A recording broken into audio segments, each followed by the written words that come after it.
Olá pessoal, tudo bom? Retomamos a nossa gravação da correção das listas de exercício.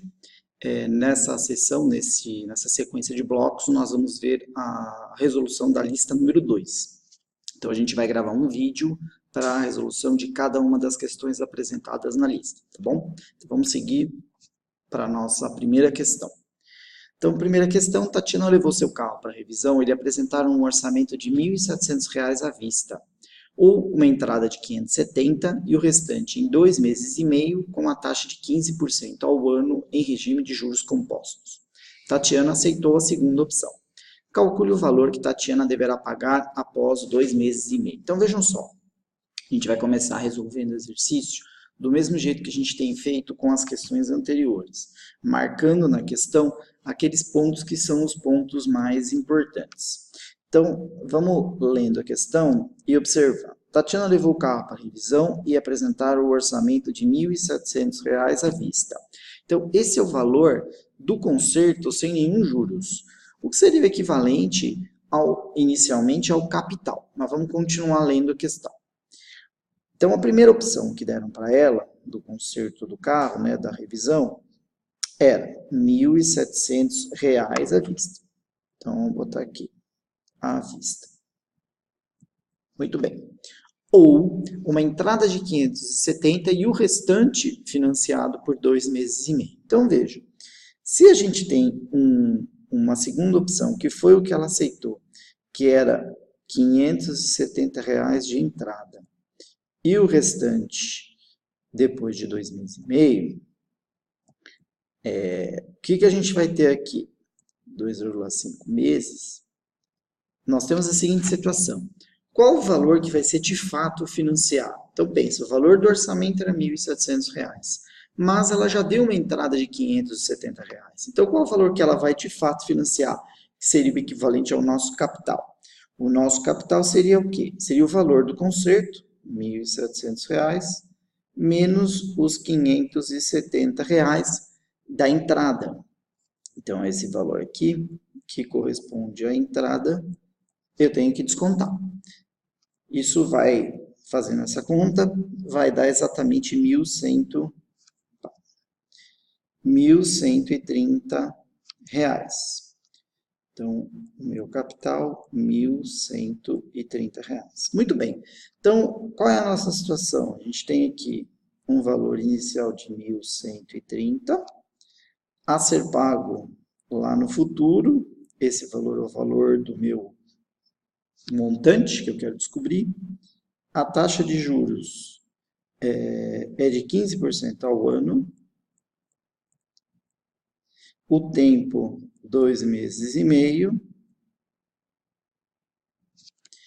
E eu quero saber exatamente o montante. Bom, primeira coisa, ele falou na questão que nós estamos trabalhando com uma situação de juros compostos. Então, lembrem-se, eu tenho sempre que ter taxa e tempo na mesma base. Nós temos essa situação neste caso? Não, nós temos a taxa ao ano e nós temos o tempo em meses. Então, nessa situação, eu vou ter que fazer a transformação de um deles. Mas lembrem que nos juros compostos, a transformação de taxa é um cálculo um tanto quanto complicado. Então, acho que a melhor opção neste caso vai ser a gente fazer a transformação do tempo. Como é que eu transformo 2 meses e meio em ano? É só eu pegar o 2,5 meses e dividir por 12 meses, que é o equivalente a um ano. Com isso, a gente vai chegar em 0,2083 anos, ok?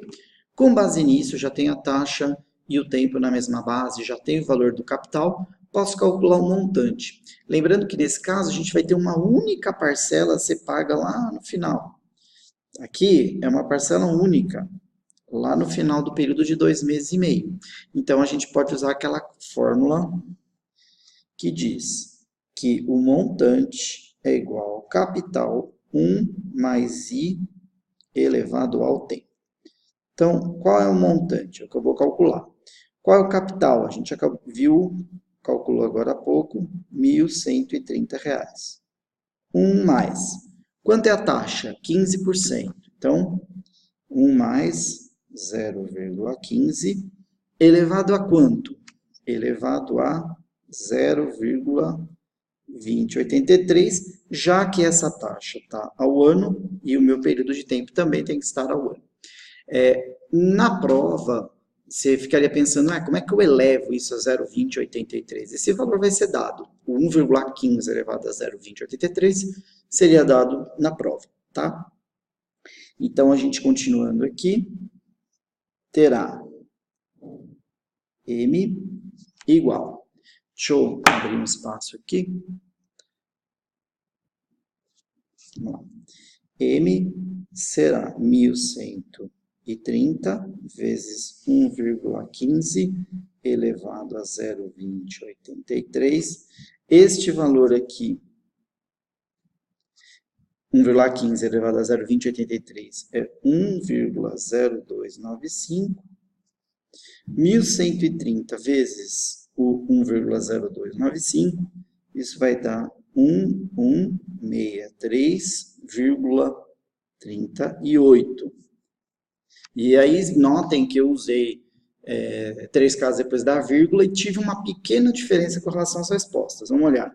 Tem alguma outra resposta com 1163? Não, a única é a alternativa B, 1163,34.